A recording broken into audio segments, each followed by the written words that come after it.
peptides, weight loss, and the brain. So you've heard a lot about these drugs, right? Ozempic, Mounjaro, Wegovy, and we really have to look at how these medications are working, what they're doing in our body, and some of the impacts that they can be having much more beyond weight loss. So if you've not heard about these drugs before, I want you to, or if you have, I want you to know that these are in a class of drugs called peptides. So peptides are basically amino acids that are stringed together to make a class of, called peptides, or proteins, basically. And this class of drug is quite interesting because really we have GLP1 that is inside our body.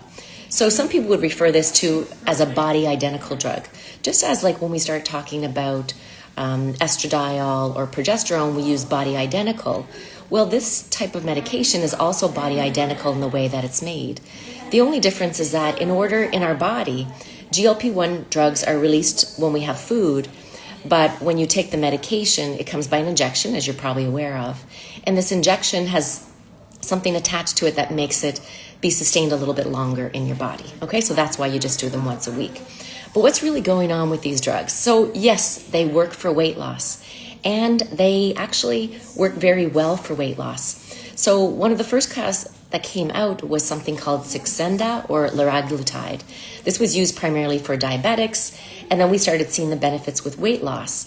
Then we had Ozempic come out, which is known as semaglutide or Wegovy, and now we have tirzepatide, which also goes by the brand name of Mounjaro, which is even more effective at weight loss for Ozempic.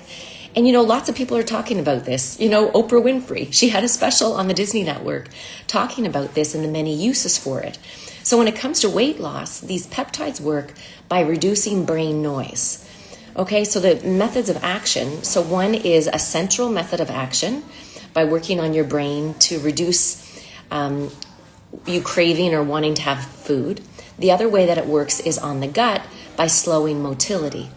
So we hear so much in the world of weight loss. There's a lot of good and bad out there. But, with my experience with these medications, for some people, they can be game changers. I am a holistic doc. I look at mind, body, spirit, but I also believe in meeting people where they're at. And I've had many patients that are doing all the right things. They're not going to this just as a simple crutch. They're not taking this drug because they just want to get off that last 10 pounds. They truly have metabolic issues that they want to work with. And for those people that have started it, for many of them, it's a game changer. Number one, in the way that they feel about themselves, to have the brain noise go down where they can actually get the idea of food out of their head and begin to think about just other things that, many people that don't have some issues perhaps with this GLP1 problem within their body. And, in medicine now, we're still looking at why these medications work well for some, why they don't work as well for others, or why we even need this class of medication. So I think, the jury's still out. We have to understand the body a little bit more. I focus a lot on the microbiome. So that's the gut bacteria that live inside us. So when those bacteria are out of balance, for sure, we're going to need to have something additionally to help us. And that those bacteria can send signals to the brain. But in some of my patients, I've seen this above and beyond. We get their gut balanced. We get the hormones balanced. We get them on all the proper vitamins and nutrition, and they still have some issue. So I think over the next, couple of years, we're going to understand more metabolically, that we'll be able to see who these drugs are most appropriate to. But in the meantime, I think they need to be something within the toolkit that is accessible for people. But I really wanted to talk today about the medications and the other impact that they have. And this is the impact that they have on neuroinflammation. So we know that, yes, you will lose weight through both of those mechanisms, but we're starting to see even this added benefit within the brain. So many of you may not know, but one of the key researchers who developed this class of drugs called GLP1s was a researcher from Canada. And in listening to him and some of his discussions about the drug, yes, initially it was started, he knows, for weight loss, but they're starting to see benefits above and beyond weight loss. So right now in Canada, the GLP1 drugs, so Mounjaro, Ozempic, they are approved actually for weight gain in people that have had heart disease. So if you look at the Canada monograph that says, so this drug can be used for those that are overweight and that have had a heart attack. So why is this being beneficial? So it's above and beyond what it's doing to the weight. We know that there's some neuroprotective effect that's coming on to the heart. But the other interesting area is what it's doing to the brain.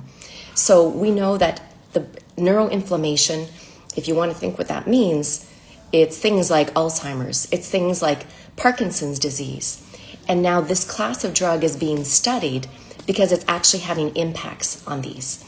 So as most recent as 4 years ago, a research article was out looking at Ozempic used in patients for Parkinson's disease, and their symptoms were improved with 6 months of this medication. So this is a game changer, or potentially could be a game changer. Now we also know it was released. They did a retrospective, a backwards review of studies, and they saw that people that were on this class of drugs had lower risk of Alzheimer's disease. So I think that we can't dismiss that these class of medications called peptides, which are strings of amino acids, that they may go above and beyond what weight loss is doing. And I think this is what the research will show us more and more as time comes by. But how is it working for inflammation? It actually can modulate the inflammation both within the brain, but it can work at the level as well at the neurotransmitters. So one of the things that goes down with the medications is we see cravings go down. But what's also been noticed is that many people who were smokers, many people that had substance abuse, were actually feeling that they didn't have as much desire to use this because of the way it was working on the neurotransmitters within the brain.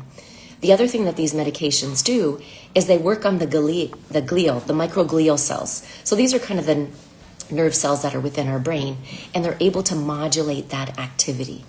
So I want you to realize that medicine is becoming more and more creative.